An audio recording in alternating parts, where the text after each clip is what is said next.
All right, ladies and gentlemen, good morning. We'll call the meeting to order. Good morning and welcome to the Omaha Public Power District meeting of the Board of Directors. My name is Mick Mines. I represent District 7 and I'm the board chairman this year. I also serve on the governance committee. I'd like to introduce the other members of the board. In Subdivision 1, Director Hurley. He's secretary of the board, chair of the Public Information Committee, and a member of the Finance and Insurance and Audit Committee. District 2, or Subdivision 2, Director McGuire, and chair of the Governance Committee and a member of the Nuclear Oversight Committee. Subdistrict 3 is Director Gay. Tim's vice chairman of the board, chair of the Nuclear Oversight Committee, and a member of the Governance Committee. Subdivision 4 is represented by Director Ulrich. Fred is chairman of the Systems Management Committee and a member of the Finance, Insurance, and Audit Committee. In Subdivision 5, Director Green is treasurer of the board, chair of the Finance, Insurance, and Audit Committee, and a member of the Public Information Committee. And Subdistrict 6, Director Barrett is member of the Systems Management and Public Information Committee.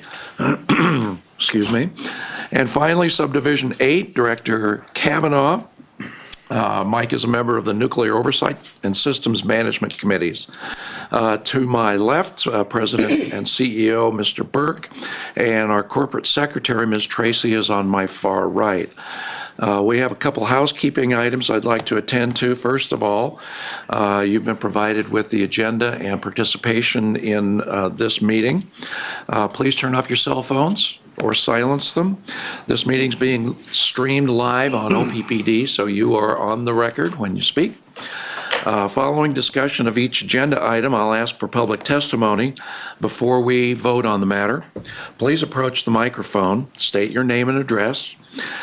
Individual testimony is limited to 3 minutes. Ms. Tracy has a light system beside her, and she'll signal you when your time expires.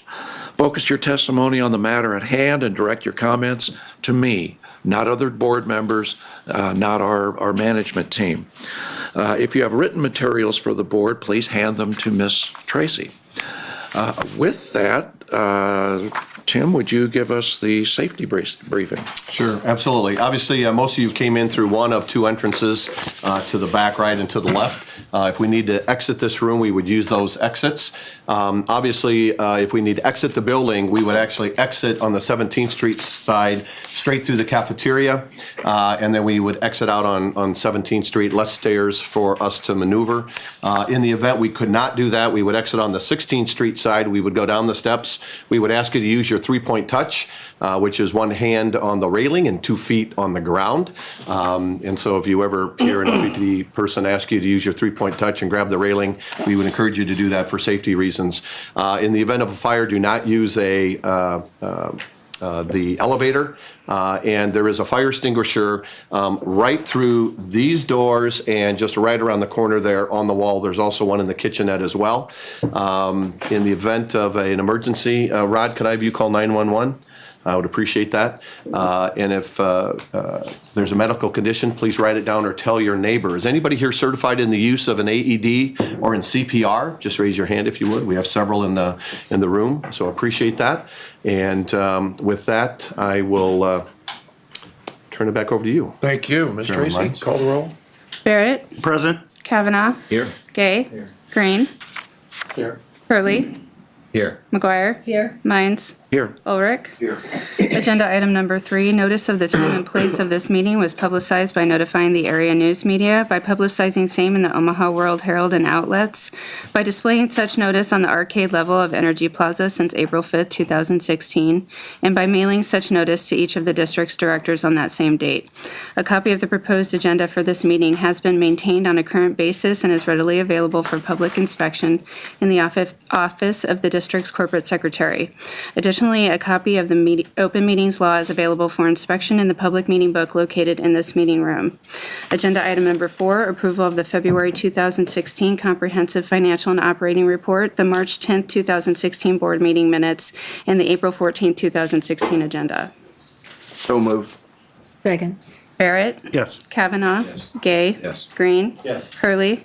Yes. McGuire. Yes. Mines. Yes. Ulrich. Yes. Motion carried. Agenda item number 5, persons wishing to address the board of directors on a particular item are asked to approach the microphone as that agenda item is discussed. Comments will be heard following board discussion of the item and prior to a vote by the board. Persons wishing to address the board on all other matters will have an opportunity before the close of the meeting. Agenda item number 6, resolution number 6115. Now therefore be it resolved by the Board of Directors of the Omaha Public Power District that the engineer's certification of Matthew R. Ibis, P.E. is hereby approved and management is authorized and directed to negotiate and enter into a contract for the procurement of a 345 kV 25 MVAR reactor with Smith Transformer Sales. So moved. Second. Mr. Chairman. Yes, absolutely. Now, this is kind of an unusual situation. We had a contract, an important component of the Midwest Transmission Project, and the contractor originally selected, we've issued a notice of breach of contract to him. And because this is a critical item in that transmission project, we would like to negotiate with a contractor that has already successfully completed several of these like components. And I'm going to ask Tim Neeson to address this subject and explain it in more detail. Morning, Tim. Good morning, Director Mines. Thank you, Director Ulrich. This is the Midwest Transmission Project, which is a 180-mile line between Nebraska City and Kansas City that we've done some items with you in the past over the last couple of years. And this is a reactor that we're installing on the line. It's not a nuclear reactor. It's a transmission system type of reactor. And we entered into contract with our contractor, came to you May of last year for that contract and established throughout that process that we needed to breach that contract. So I stand before you now to ask permission to negotiate with another vendor. We'll be actually negotiating with the vendor that our partner in the project, Kansas City Power and Light, has purchased 5 of these similar reactors with them, some of which will be installed along the same transmission line at other locations. Ours will be installed at the substation at Nebraska City Power Plant. Right. Any questions? This is highly unusual. And I think it's good that if you can sort of say the oversight that you had, that you recognize the fact that they were breaching contracts. I think for the public, it'd be interesting for them to have. Thank you, Director Ware. It doesn't happen very often. It happens from time to time. We have a strict specification technically associated with the contract and, of course, the terms and conditions. And we try to work with the vendor and watch the vendor throughout the entire process in equipment such as this. And early on, we began to see issues with things like drawing approvals or materials that weren't according to the specifications in our contract. So we began trying to work with that vendor and cure that throughout the process. And at the same time, we also began weighing options in case this direction went the way it wound up doing. And so now we're ready to go. We've had some preliminary negotiations with this other vendor that we will now formally negotiate if you give us permission. And what are the legal implications of this? Do we have any recourse if we've lost any money from this previous contractor, or do they have any recourse or any fights that are they upset that we're breaching the contract as far as the initial contract? Yes, Director McGuire, I want to be careful about not getting into too much legal strategy, but to answer your question, we certainly do have recourse under the contract to pursue the breaching or the defaulting contractor for any additional costs that the district incurs. Whether that's done or not, a lot of factors will go into that, but OPPD does have the contractual right to pursue that sort of recovery. And we haven't negotiated the amount yet either for the new. Correct. That's right. So we will need to know how it all shakes out before being able to move forward. As for the question of whether there's any sort of recourse by the breaching contractor, I would say not. I mean, I think that, anyone can pursue a claim, but I don't think that they would have a very significant claim at all. And we haven't paid them anything up front. That's right. It's my understanding. Is that right, Mr. So we're Nixon? not Yeah. out anything at this point. Yeah. Very good. Very good. Thank you, gentlemen. Thank you. Sorry. So Tim, I mean, this is a unique situation, and it's a good thing you caught it. I mean, but how many of these projects do you follow like this? I mean, is it All of them. a lot? Well, a lot of them, all of them. all the Is there a contracts certain like this that price we level have- that you say, we want to keep eyes on these things because they're always built somewhere else. Yeah, good question, Director Gay. We all the contracts we establish, we try to follow as they go to make sure that they're satisfying their contractual obligations to the district on our part. And obviously, for projects, we recognize the different risk aspects of different things that could go wrong and try to manage them as we do. And throughout that process, working with the vendors, and if it appears like we need to breach, like we have in this case, then through that risk mitigation process, we will have looked at some alternatives and gone through a good decision-making process, looking at options, and this was the best option in this case. Well, I mean, it is a good thing you caught it. I mean, that's bringing it to our attention. We don't buy a lemon, but just like when I think John went to Japan, or several of the engineers went to Japan when we had the performance issues on the turbine Nebraska saved. Anyway, I think it's important people know all the background work that you're doing. Thank you. We come and we give these, reward all these multi-million-dollar bids. It's like somebody's watching, so glad Yeah. you caught it. Thank you. Yeah, hats off to the team in substation Yeah, engineering absolutely. for catching that and having some alternatives to be pre-investigated. And actually, you Absolutely. mentioned the visit to Japan. We sent we hired an industry expert to actually go to the factory as well in this particular case and do some design verification, and that confirmed what we thought was happening. Right. Good. Thank you, Tim. Thank you. Thank you. Anything else, Director? Approval. Move for approval? Second. Oh, yes, public. I'm so sorry. Are there any thoughts or comments on this matter? I see none. Ms. Tracy? Barrett, Yes. Kavanaugh, Yes. Gay, Yes. Green, Yes. Hurley, McGuire, Yes. Mines, Yes. Ulrich. Yes. Motion carried. Agenda item number 7, resolution number 6116. Now therefore be it resolved by the Board of Directors of the Omaha Public Power District that the revised standing committee charters as set forth on Exhibit A through Exhibit E attached here to be and are hereby are approved. So moved. Second.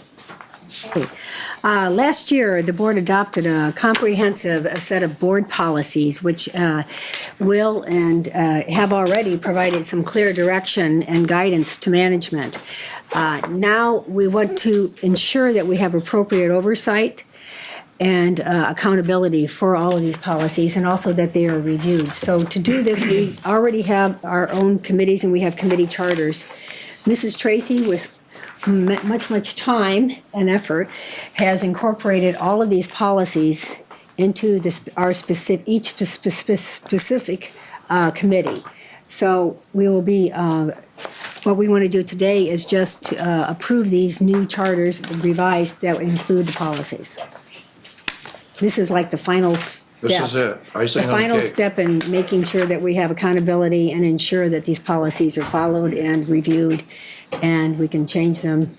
We'll have a means to do that, which we've already really been doing, but this formalizes it. These are all published on the website somewhere. Yeah, it's all published. Where at? I don't know if the charters are, but we can. Yeah, the charters, well, but this will be part of the committee. The policies, yeah, Yeah, it'll be part of the committee packet. right. It's in, you can see it in the committee packet right now. Well done, Ms. Tracy. Thank you very much. Any other questions, Just a comment. comment? I would also say well done to Director McGuire. I mean, I think when she was chairman of the board, Yeah. she kind of spearheaded this whole thing, and we all had questions and how it would work, and it's been a lot of time, effort put into this, but I gotta say, it's been very good to keep us on task, and also with the new leadership, it really defines what you're supposed to be doing. We can change it at any time. We won't change it, willy-nilly, but hats off to you for Thank pushing you. this through. I think it's a good Thank you. thing, and will serve future boards down the road as well, so. There's always been, the going word now is transparency. Well, I think if you want to talk about transparency, you can see exactly what we're doing and what we think by looking at our policies. Good point. Any comment from the public?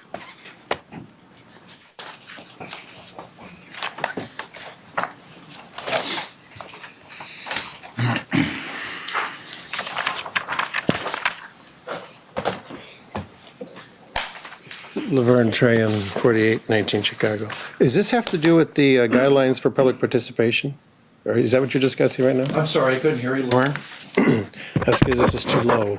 And you need to adjust this for the tall handicapped people. Does this have to do with the guidelines for public participation, what you're talking about right now? No, this is an internal structure that identifies our roles as board members. Okay, I'm sorry. And again, it's online if you'd like to look at it. I'm sorry. No problem. I just was confused. David Corbin, 1002 North 49th Street. Morning. I just have a question about I've been coming for a long time. I still don't understand how the committee structure works. And if that could be, I know I go to what's called the committee meeting, but it's a committee of the whole. I still don't understand when the other committee meets, the other committees meet, and then how that's how you give that information to the committee of the whole, which I do attend. That's a good So question. I don't know if I've looked for it and I've tried to figure it out. So if you can make that clearer, that would be helpful. We have 5 committees, and each committee is represented by 3 members. Right. And those committees may or may not meet prior to our meeting as a whole that you attend. Generally, they will on their specific topics, and it's not a quorum. The 3 members meet. It's not a public session. And they will meet with the management team that's responsible for each of those different areas. And as you see at our meeting of the whole, the committee chair will then report on what happened, what the issue of the day is. But it's generally fully discussed then in the meetings that you do attend. So if a committee does meet, is there a record of they met and there were these people in attendance? It's not a public meeting. No, I know that. I'm just Yeah. talking about public record, No. not open meeting. No. I think that would be a good idea. Topics are identified. Yeah, yeah. Yeah, the good topics point. are identified and, yeah. Good point, but It's basically a briefing, not even to yeah, call it it's a meeting. not even a meeting. Yeah, I'm just concerned that, some committee might not ever meet and we don't even know whether they met or whether they haven't met or how they raise the issues at the meeting that I attend. It's just still unclear. Those are identified at the individual committee level. So you hear everything that all of us hear. It's just I understand that part. each committee takes time to deep dive into the topic that is discussed at the meeting of the whole. Yeah. So, again, I'll just ask, is there a record of when the committees meet? Yeah. And well- who's in attendance? Well, there is, yeah. It's in the committee. in attendance. Here, but she who can meets. formalize it for you. So if there's a pre-committee meeting, there's a pre-committee agenda presented by the chair, and that's noted in the committee minutes. Okay. That there was a And those are pre-committee all meeting online? and the date. Yes, the Okay. committee minutes are, yeah. With who attended? I do not have who attended the meetings in there, no. That would be helpful too. Stand I think it'd be corrected. helpful Thank to you. do that. Thank you. And the reason why is because there may be a member that may not be able to attend on that day, but then gets briefed by the representative senior manager on those topics and those ideas. So that individual certainly may be briefed on the topics or briefed on the ideas during that, either at that committee briefing or before or after, depending on the scheduling. I think the key word here is briefing, because what we really receive is in-depth information on what we discuss later at the public meeting, so that we understand it a little better. We're just briefed. And if we're not available for the committee meeting, like Tim says, we'll come in as an individual and get briefed on that same. Understand that. Okay, thank you. Thank you, Dave. Any other questions, comments? Ms. Tracy? Barrett? Yes. Kavanaugh? Yes. Gay? Green? Yes. Hurley? Yes. McGuire? Yes. Mines? Yes. Ulrich? Yes. Motion carried. How about the state of the utility? Work? Sure, I would love to be able to do that. So Nebraska City 1 was removed from service on the evening of March 3rd to begin a planned maintenance outage for a duration of about 40 days. The plant was actually taken offline one day earlier, primarily due to poor market conditions. And so we took the plant offline earlier and began the outage at that time.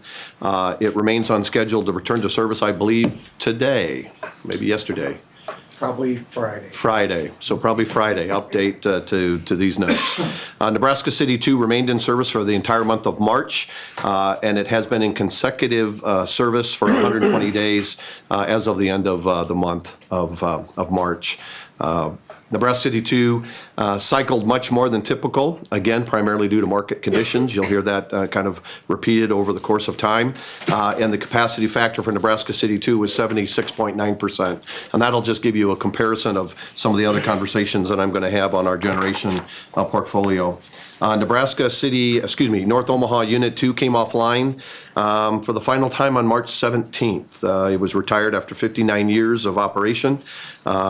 During the lifetime, it produced in excess of 27 million megawatt hours.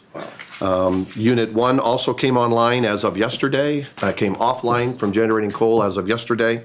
I don't have the details on its lifetime of megawatt hours generation.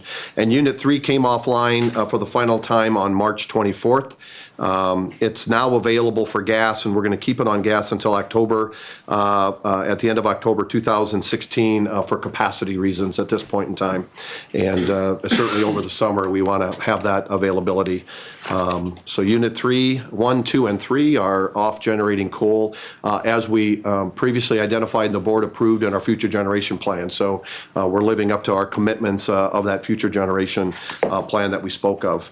For the month of March, renewable energy contributed to 20% of OPPD's retail sales, and the wind capacity factor for the month of March was 52%. Year to date, the capacity factor has been 50%, and the renewable energy contributed to about 18.9% of our retail energy sales. Fort Calhoun was online, has been online for 251 days as of March 5th, 2016. So it's been running full and performing very well over the course of the last several months. OPPD will be repainting transmission structures over the course of the next several months and through the summer, primarily on the west side of Omaha.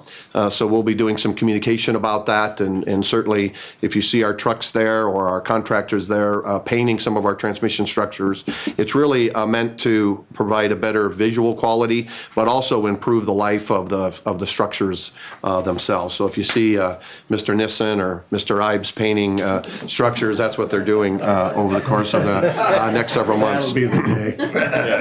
So my guess is they've done that in their life at one point in time. So OPPD completed our public panel on the use of drones. As I've briefed the board a little bit on Tuesday, we've had a kind of a business case presented to us, and we're currently evaluating it at this time to utilize drones for certain infrastructure inspections, primarily transmission lines, but it has a broader application. And so we've been in conversation with the FFA on that, but we also wanted to reach out to our public panel, our OPPD power panel, and to get their perspectives on it. And that panel actually gave us some pretty positive comments about the use of this technology to reduce cost and improve service levels. So we'll be briefing the board on that in the upcoming months about our plan to do that. And OPPD has completed construction of the second of 2 underground distribution circuits to the new Stratcom building at Offutt Air Force Base. It's expected that the customer will be ready for the circuit during the second quarter of 2016. And where preparations are continuing to add another transformer, auto transformer on the bulk electric distribution system and substation located at 27th and Platteview. It's a relatively new substation, but we see ongoing growth occurring there, and this auto transformer will allow and be obviously connected to our bulk electric system and provide increased reliability not only for the broader region, but also for the localized region in that Sarpy County area, as we're seeing continually growth and development occurring in that area. And as we've done before, it's a great opportunity for us to focus on safety. And as I said last month, 2015 was the best safety record that OPPD has ever had from internal industrial safety. But it's also a great reminder of us what can incur in this business. And so today I'm going to talk a little bit about an individual by the name of Mike Formanak, who was a lineman who died January 19th, 1991, after making contact with a live circuit while working on a pad mount transformer on the west edge of Elkhorn. Mike was 36 years old at the time and had been with OPPD for 12 years. He was survived by his wife, Carol, and his sons, Jason and Alan, his parents, 4 brothers, and 1 sister. It's just a great reminder that we keep those individuals in our mind as we constantly focus on safety across the district. We've done some upgrades to some of our system, our outage management or operations management system that really focuses on some of the outage management we do, as well as our computer-aided dispatch equipment. This really allows for us to respond very clearly with system outages and response of our on the customer service side. Kind of what's important to that, we've trained over 300 OPPD personnel on these new systems and these new applications to make sure that we provide service and really provide minimal disruption during its cutover, which occurred on April 1st. So it was a very successful cutover. Wendell Young was the project manager for that, and obviously Julie and Mo and Kate and their teams were actively involved in that new system integration. So that'll be very positive. We've talked before about our innovation initiative at OPPD. So in the first innovation initiative, this is the latest numbers that I had anyway, we had over 142 ideas submitted across the organization, which is I think a good indication of the pent-up need for innovation. And so some great ideas and topics were identified. We're currently in the selection process. We'll be communicating that and doing the senior management presentation over the course of the next several months. Obviously at OPPD we have a variety of employees that work shift hours, so not just 8 to 5, but 3 to 11, 11 to 7. They switch shifts. They work long hours during outages, during storms, and so we actually worked with Simply Well to be part of a pilot project, and it's called Project Z. It's a sleep health program, and it's pretty important for our business. It's no cost to us. This program was offered from Simply Well to us at no cost, but it's an opportunity for us to have employees participate in this program, in the survey, in the study, to get good information about OPPD employee sleep habits, specifically those that work an off shift or crew shift or shift hours across our organization. So it's all about the focus about what we're doing with our OPPD employees that provide great service to our customer owners.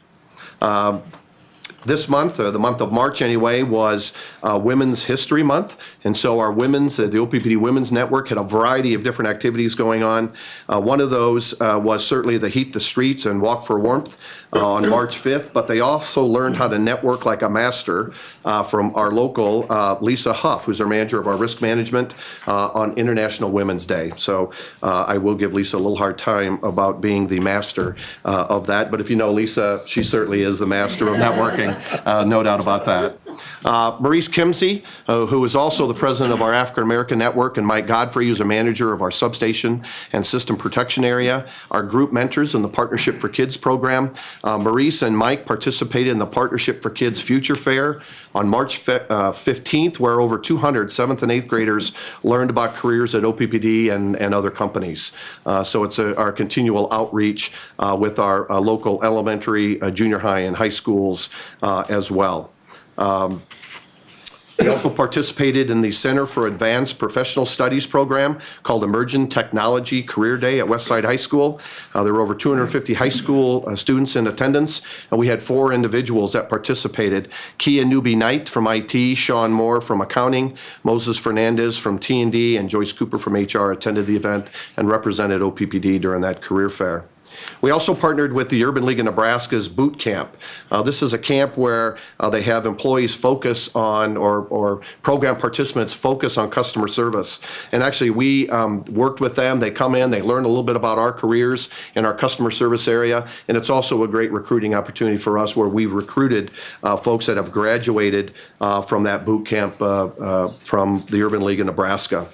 So that's pretty positive as well. And our OPPD's Human Resource and Information Technology employees teamed up to participate in the IT Tech Talent Interview and Job Fair at one of ConAgra Foods campuses. So nearly 200 candidates came in with a wealth of experience and potentially good fits for OPPD. And I would just tell the board, and obviously we've been very active as part of the chamber to be part of that. We've hired multiple ConAgra folks in our openings that we've had available, not only on the tech side, but in other key roles in our organization as well.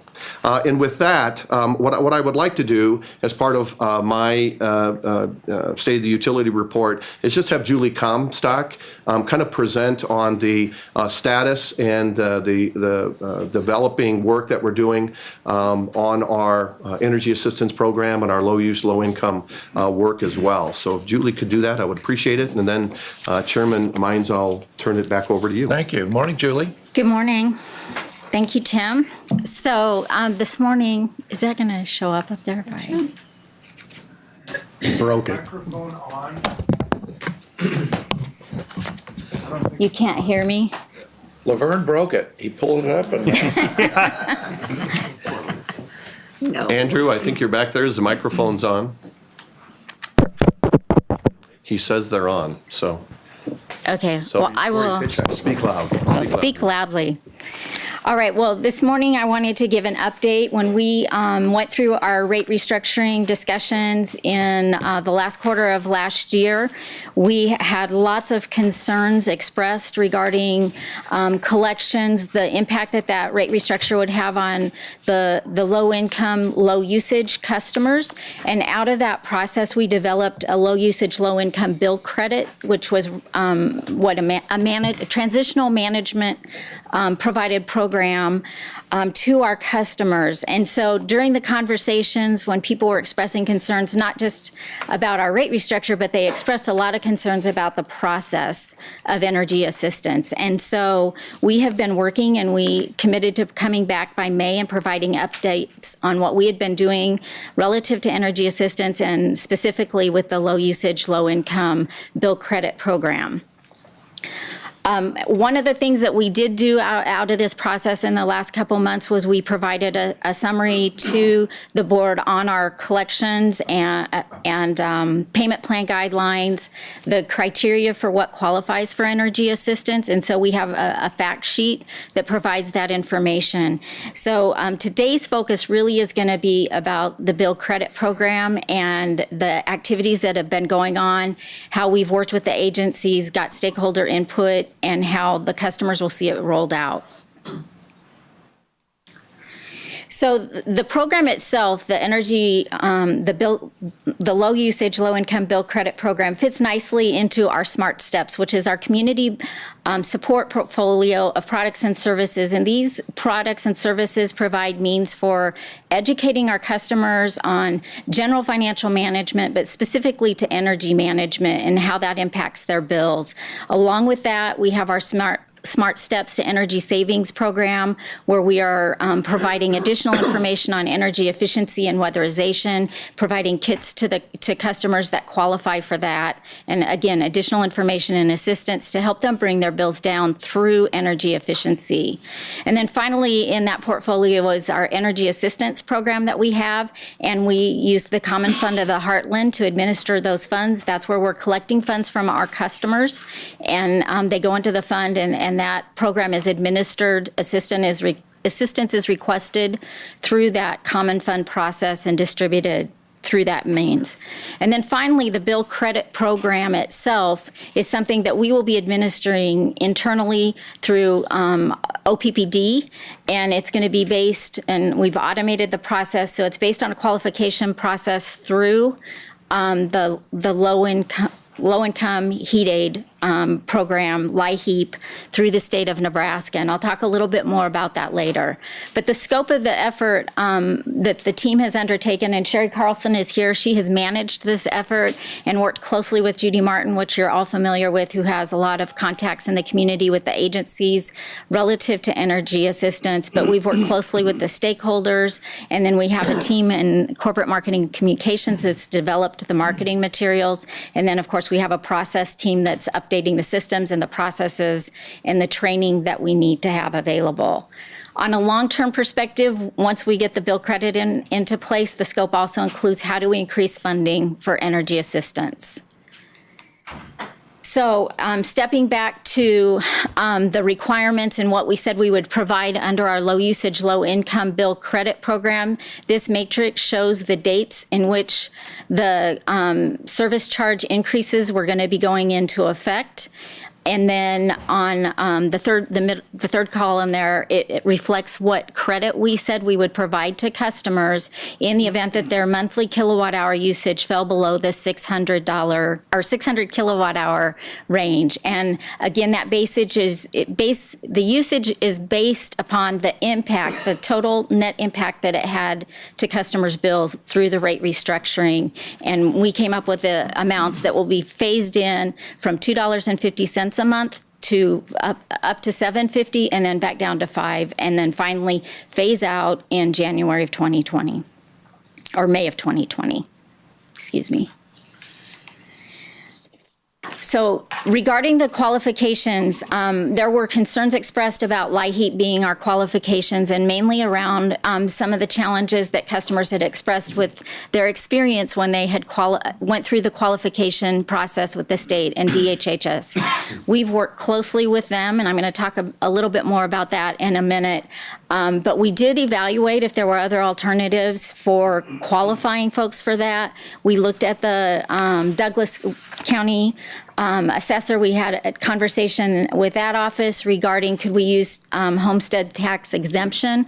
And what we found is the qualification levels for that are beyond just the low income, and it goes quite a bit beyond the low income level. And so we didn't feel that that was going to be an effective means for us to qualify folks and make sure that the people that really need the assistance are getting it. With regard to the outreach efforts, and there's been a lot of work done here, we've talked with United Way. 211 is who we refer our customers to when they call us for payment plans and express that they're having trouble paying their bills. So we have had a conversation with them to address some of the concerns that we were hearing from customers. But another big player in that obviously is Nebraska Department of Health and Human Services. And so we did have a conversation in December timeframe with the Director Doug Weinberg regarding what we were trying to accomplish with using LIHEAP as the qualification. And then we've worked very closely, Sherry and the team have worked very closely with the administrator of the program at the state level. And as timing had it, we were fortunate that they were wanting more information from OPPD in the process and our customers under some new federal guidelines. And so them needing more information and us needing more information has really helped us streamline and discuss ways that we can automate that process.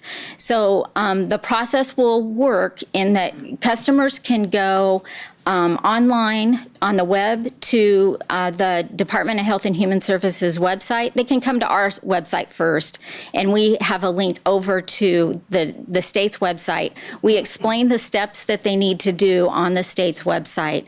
They can do it over the phone, and they can also do it at a lot of different agencies and public facilities that offer the means to apply for the LIHEAP qualification. And what we've learned about the process is that once you've qualified, you have to still indicate that you have a need annually, but it's a much shorter form than the process that the customers have to go through the first time that they qualify. But once they're in the state system, the state is able to gather that information through their other electronic means and agencies. So again, we've worked, the community support specialist, I want to mention those in particular because Judy Martin and the team is working closely with those folks. They're the ones that are out in offices, in agency offices, and available to help promote and share that OPPD is offering this program along with the LIHEAP. And so we really feel that LIHEAP is going to be beneficial for the customers, and it's also going to be an efficient way for us to qualify who is in need of this program. The shared experience with Clean Solutions Omaha and MUD, we did talk to them also in the November, December timeframe. They use the LIHEAP qualification as well, so we've had conversations with them about the challenges, and actually they said that their program had went really well and they got very few questions along the way as they implemented the assistance component of that Clean Solutions Omaha program.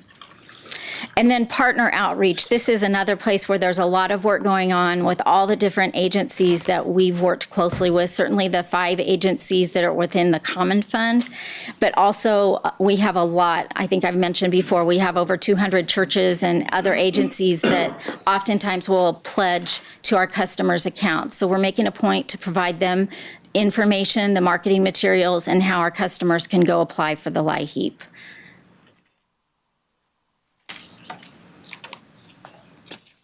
Relative to the process review, again, the data from the Department of Health and Human Services, that's going to be an automated data exchange once the customer has qualified. So they put their qualifications into the system.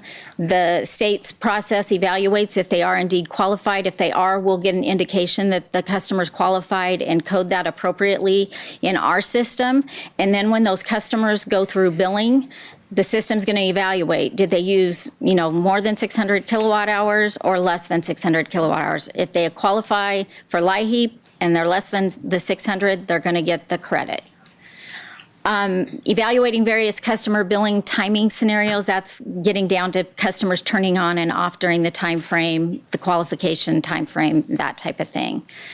A lot of work has been done, great work on coming up with what those communications messages look like. And you can go to OPPD's website now under Energy Assistance, and you'll see that information out there and incorporated into the site. We've developed FAQs.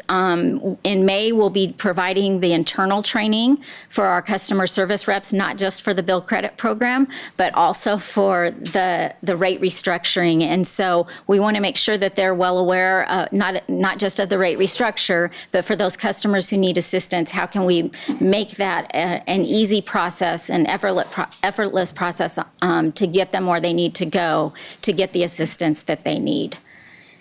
And then the final thing here is identifying how we can monitor the program, the benefits that it's bringing, the costs, and any behavior changes when it comes to those programs that are related to weatherization and education. On the funding sources, again, I mentioned this is our short-term effort, and the funding of this is coming through OPPD's operations and maintenance expenses, but we are looking at if there are grant opportunities to fund some of our other Smart Steps, energy efficiency, weatherization type programs, and then that frees up more budget money that can support the LULI program or offset the costs associated with LULI. Now, in the long run, we're going to be looking for ways to really amp up our energy assistance fund and working with other agencies to ensure that there's more funds available for that long-term need that I discussed in December.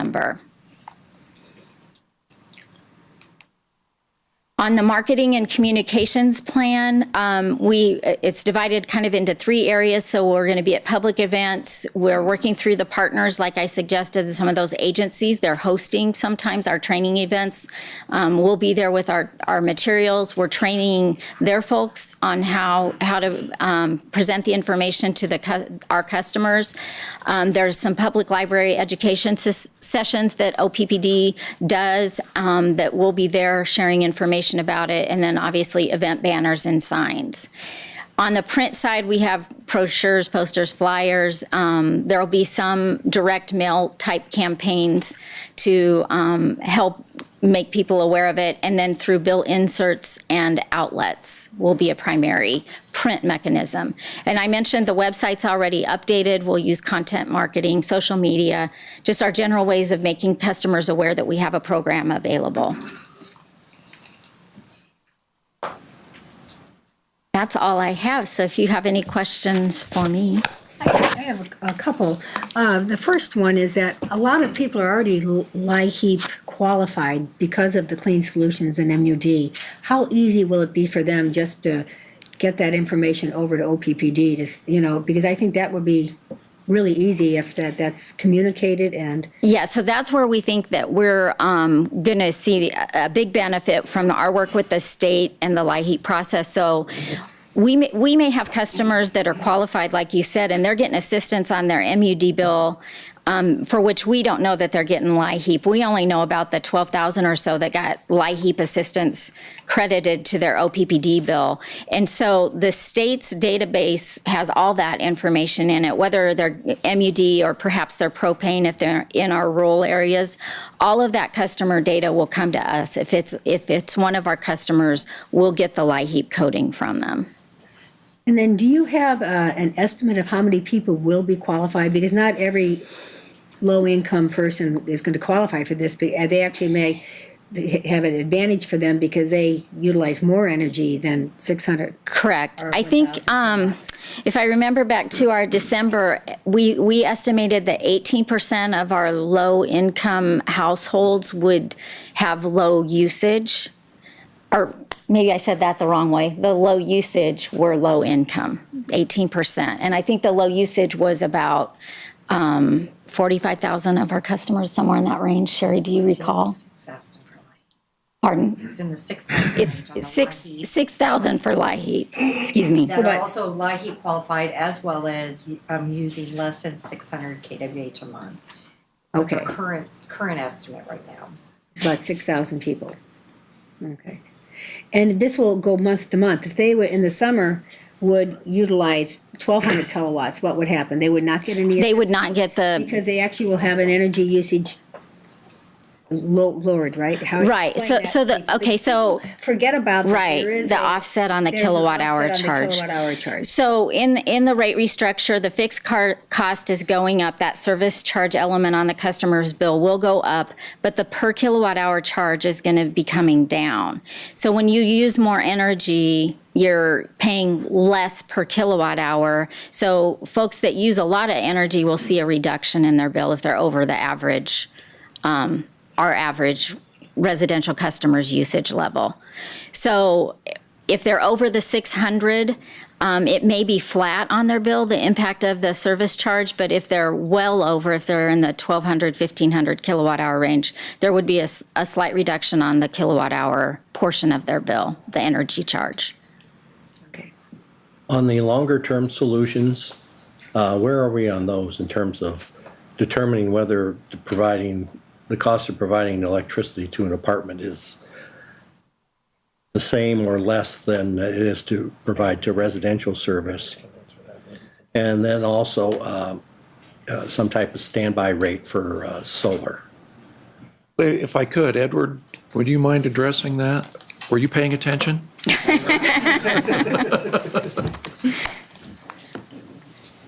Just in case I missed the point, though, please redirect me if I go in the wrong direction. Thank you, Julie. With regard to the residential rate and with regard to standby on solar, Yeah. we have a team of people who are working, and there are people in Julie's group and people in the pricing group that are having those conversations. I think that there's more data needed, there's a little more time needed to review it, because once you start getting more granular, you might get some things that don't quite may not come in the way you expect them. For example, if you start looking at apartments, are you going to look at apartments by location? Because one apartment on one part of town and an apartment in another part of town may have a totally different cost. If you go down that path, because we look at homogeneous groups, and so we look at all residential together. But when you start carving out different groups and different types of customers, what you find is the distribution cost could be slightly different, but the energy cost is the same. And the energy cost is the majority of the cost. And so even though you could have slight distribution cost differences, the total impact is very small, number one. Number two, as you start going back, as I said previously, and start breaking down different types of customers, you start going down a path that starts maybe doing some things based on location or new apartments, old apartments. So where do you draw the line? And I think that's what we're looking at trying to understand. With regard to solar and battery, that's an ongoing discussion that we're having. I would say standby, as traditionally viewed, is applied to sources of generation that are used by customers. And when the customers have that source of generation, it does not remove the obligation of the utility to provide services in a backup form. And so since that generation may or may not be there, we have to have the capacity, and with that capacity comes the cost to serve. With regard to solar, if you think about how the sun works and the timing of the sun, it generally will not be there on winter peaks. So there is no reduction of winter peak load on the system. It will be there part of the summer peak, but most of the highest part of our peak is late afternoon when the sun is actually going down and setting. And that's really due to heat saturation and air conditioning load. So the solar, what I'm getting around to say here is that I'm not sure that standby would directly apply to solar, and we're having those discussions. Thank you. Okay. And our plan would be to bring those discussions to our normal kind of rate setting, rate information process in the fall of the year. Right. That's perfect. Thank you. Anyone else? Okay. Before we move on to our open session, or should we have comment? Are there comments on the? No, No, we'll wait not till the yet. open session. All right. I'd like to read a statement regarding what this organization is looking at and what we're doing. And as everyone in this audience, and I hope across our district, understands, electric utility industry is experiencing dynamic change. Specifically, our world's becoming more energy efficient, resulting in declining demand for energy. Prices in the energy wholesale market have negatively impacted OPPD revenues for off-system sales that have historically helped provide lower rates and prices to our customers. Increased regulation, aging generation utilities or facilities, and industry change all contribute to higher operational costs. Electric utilities throughout the country must quickly embrace change and innovation and find new and better ways to deliver affordable, reliable, and environmentally sensitive energy services to our customers. These changes have and will continue to directly impact our customers, our employees, and our stakeholders. Omaha Public Power District has already made challenging decisions that support our mission and our commitment to our customers, and that will provide the district new opportunities to lead the way we power the future. 53% of our annual operating budget, or approximately $650 million, is allocated to energy production. To help guide these expenditures and deliver optimal value to the district, the Board of Directors, in collaboration with senior management, established Strategic Directive SD9 entitled Resource Planning.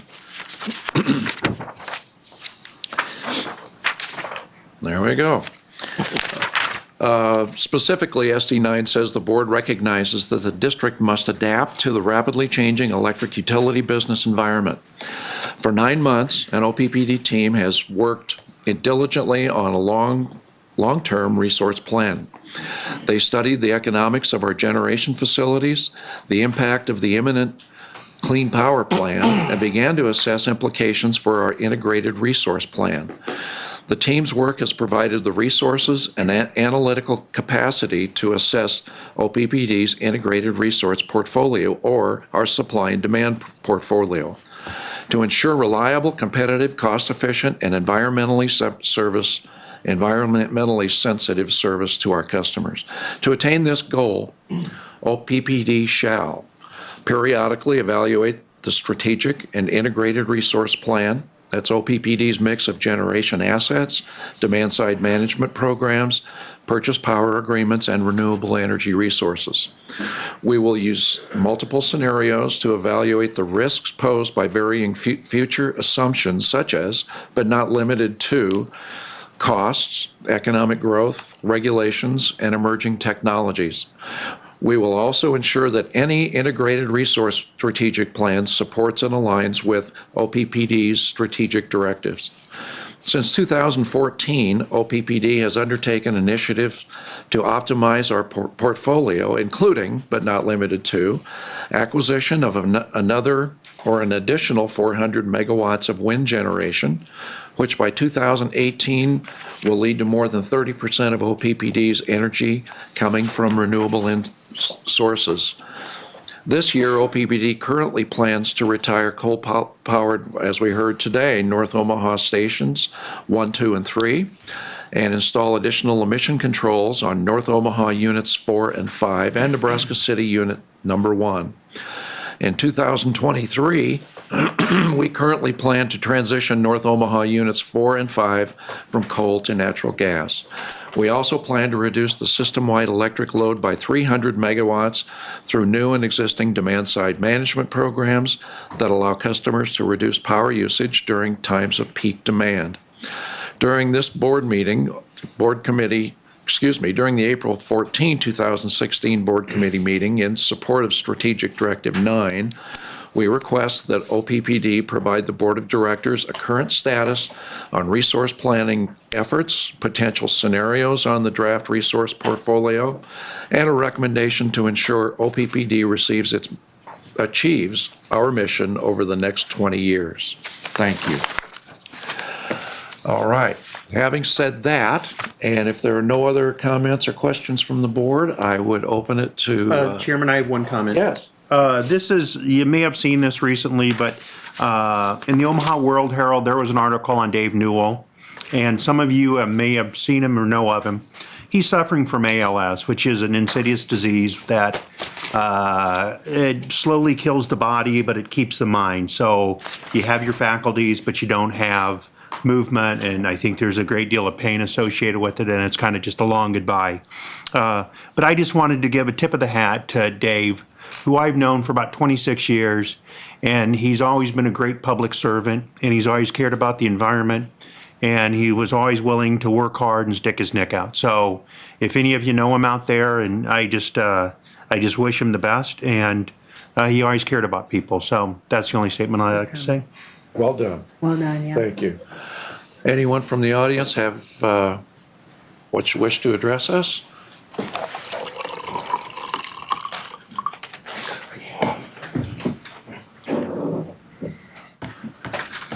You're up first, John.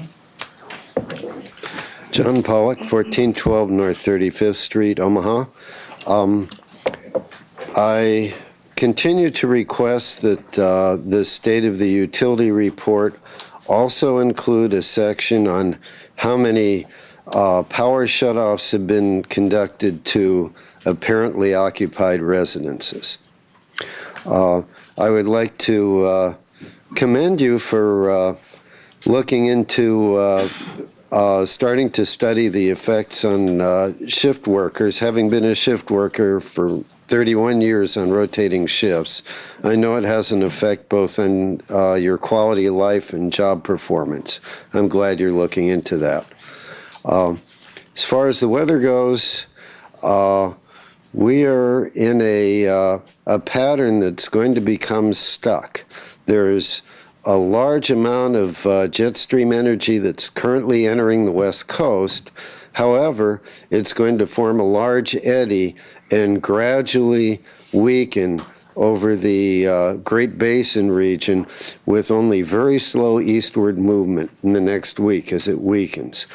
We're already seeing the beginning effects of that, which is some air stagnation, and the pollution levels this morning are very high, partly due to burning in Kansas and partly due to wildfires in the Southern Plains in an extended dry period that they've been having as well as us. This pattern is over the weekend and into next week going to generate very heavy precipitation in the high plains with the potential for flooding along the Platte River. For example, the models are suggesting a bullseye of a half a foot or more of rain somewhere in the vicinity in North Platte. with large rains into Colorado and pretty widespread in that area. A lot less rain in our area, very little severe weather associated with this system, but again, the flooding hazard. After that, as the pattern stagnates, we'll finally be getting some cool, probably moist weather without the excessive rain for a few days.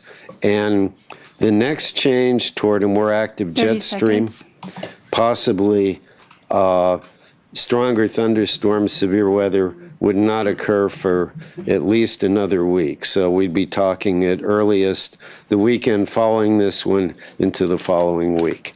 Thank you. Right. John, I might mention that we do include on an annual basis the shutoffs, and we're going to continue providing that annually. It won't be on a monthly basis.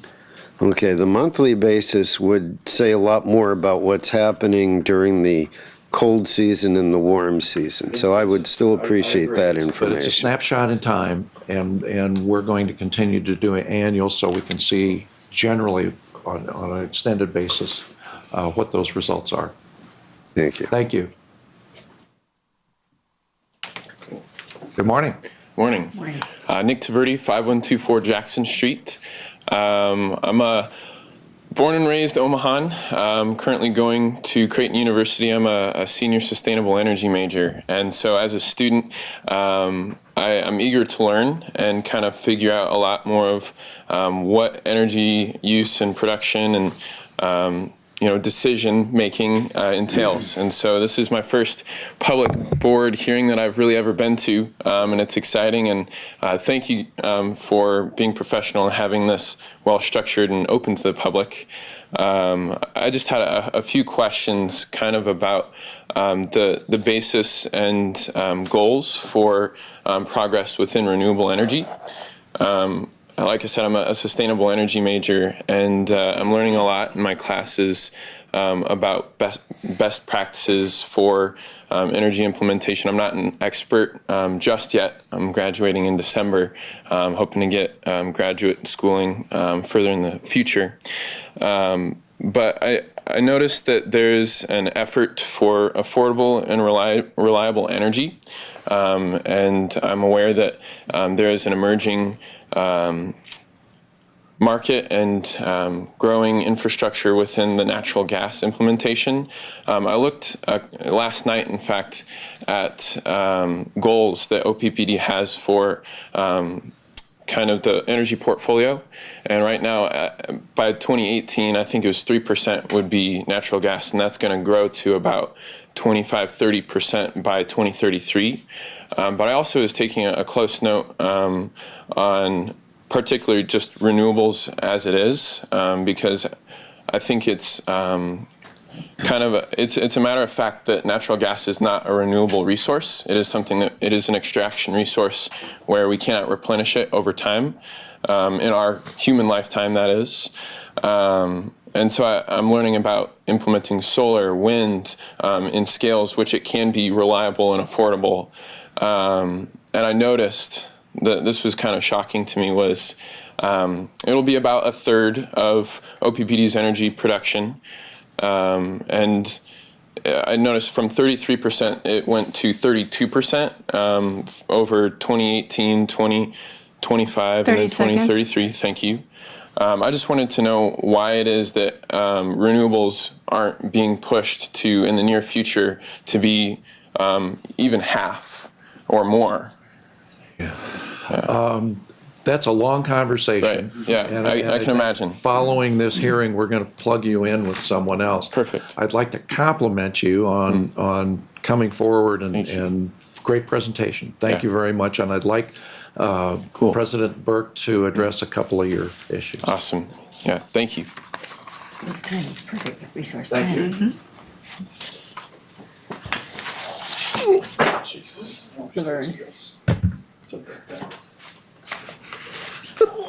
Here, I'll hold it for him. Yeah, if you could, please. It is all about me, whatever it is. Taking a selfie to an extreme. Well, you guys were live streaming, so Facebook came out with their new live streaming, so, I had to one up you.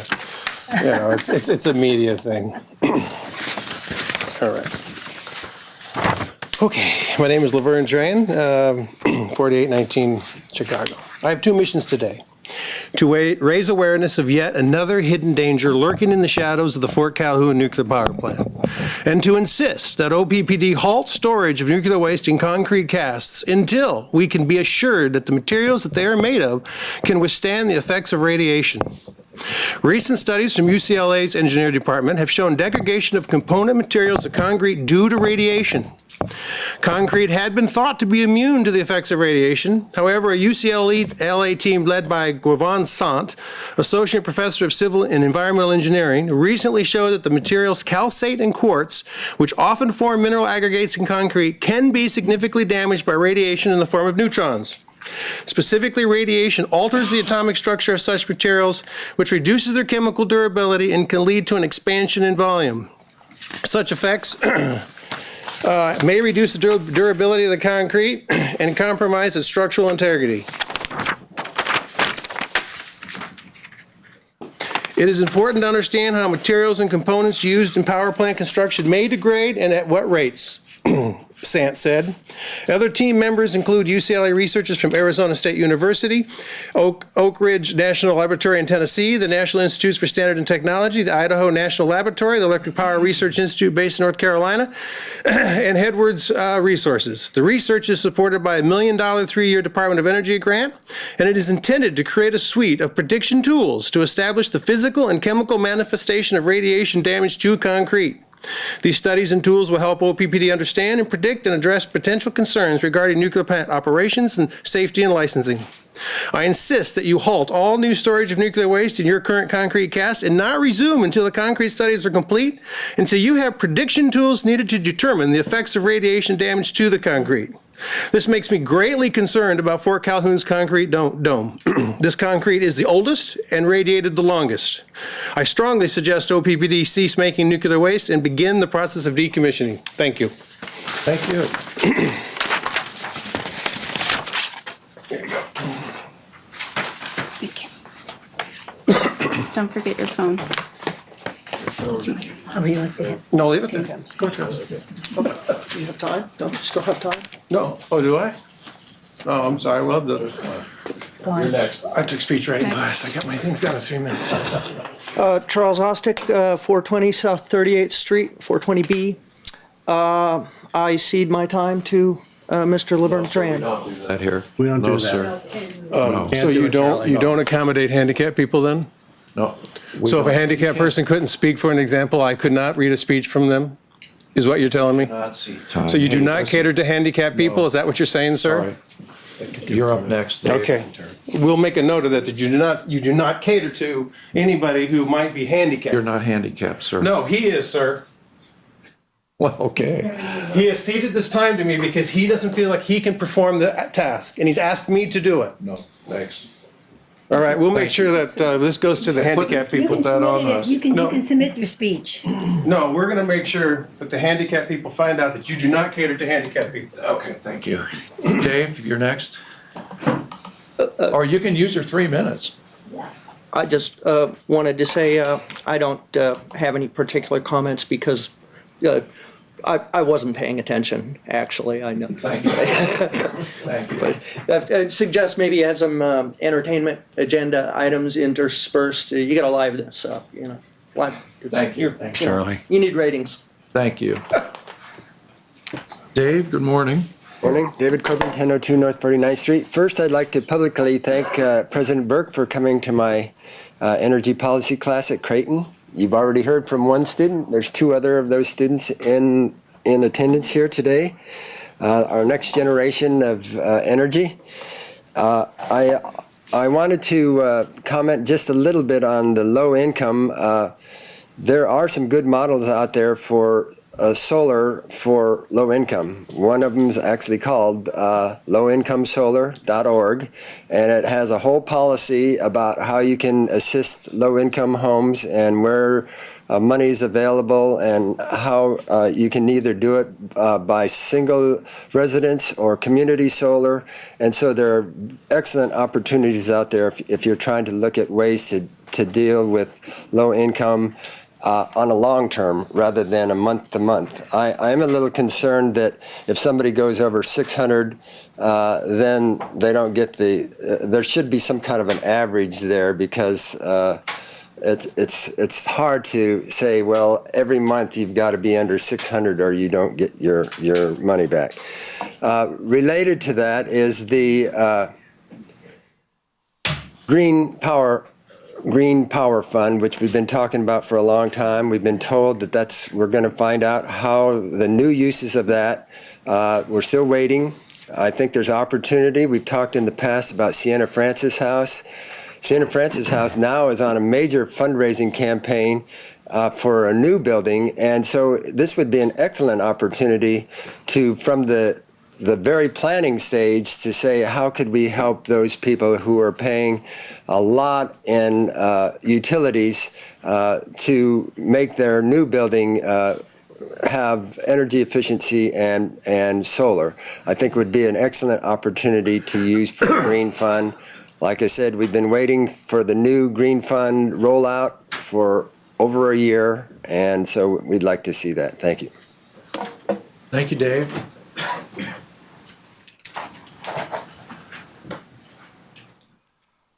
Mark, good morning. Good morning.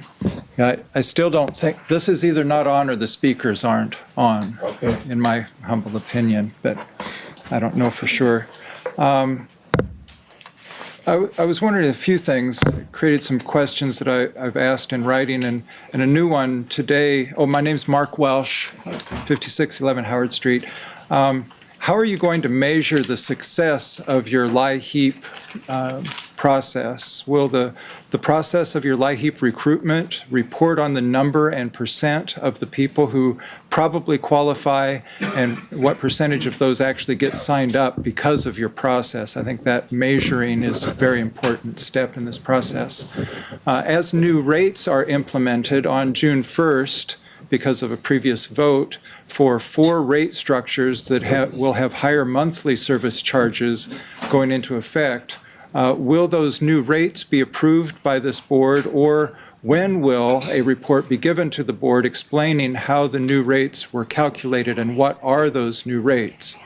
And when the new service charges are fully implemented in 2019, will all customers, including all electric apartments, industrial and commercial customers, pay roughly the same per kilowatt hour rate?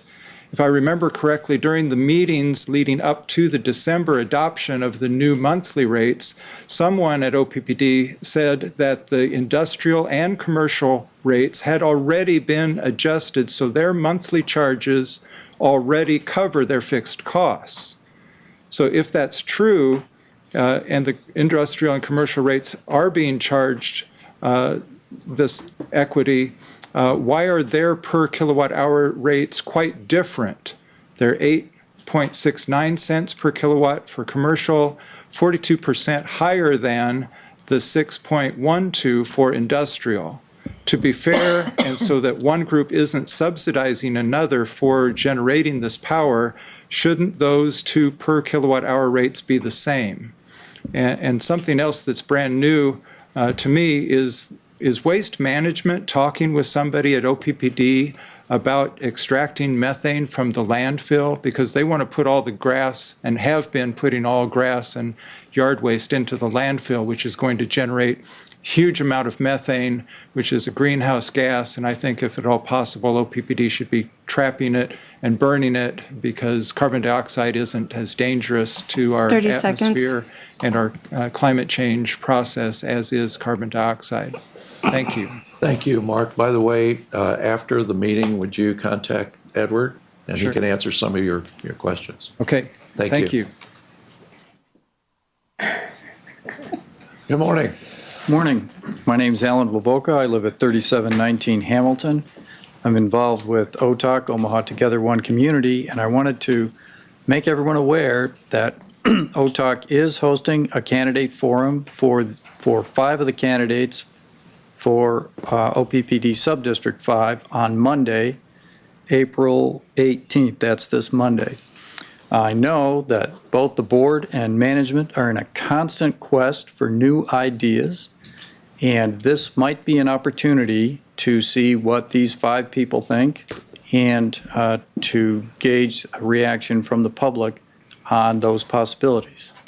So Alan, you're all what's the invited. time and location? Time location. It's at 7 PM at St. Leo's, which is at the southwest corner of 102nd and Blondo. Okay. And everyone's invited. Great. Alan, thank you. Thank you. Anyone else? Yeah. I see no one else, and we are adjourned. Thank you so much.